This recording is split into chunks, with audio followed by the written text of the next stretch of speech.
18 බ්‍රහස්පතින්දා දවසක්. ඉතින් පළවෙනි එක මේ පළවෙනි බ්ලොග් එක කරන්න මට හිතුණා. ඉතින් දැන් වෙලාව නම් සමහරකට විතර ඇති.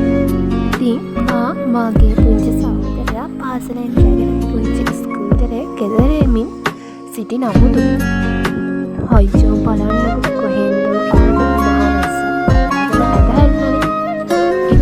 මොනව කරන්නද? දෙමෙන්නේ නැති වෙන්නත් එක්ක කොහෙට හරි යන්නත් සිතූ මට එහෙත් කමක් නෑ. ගෙදරම ගිහින් නාගන්නමයි සිතාගෙන අපි ගෙදර ආවා. ආපු ගමන් මායි මල්ලි ඉතින් මගේ පුංචි සහෝදරයා එක්කගෙන මම ගියේ. ඉතින් මගේ මල්ලි අපි දෙන්න අනිකට නාගෙන මේ පැත්තේ රසවත් උණුසුම් කෝපි කෝප්ටේල් රස බලමින් සීතල මකා ගත්තා. අපි සීතල මකාගත් විතරක් නෙවෙයි ඊට පස්සේ උණුවේ අවල් එකේ දාලා රසවත් කේක් එකකුත් හදලා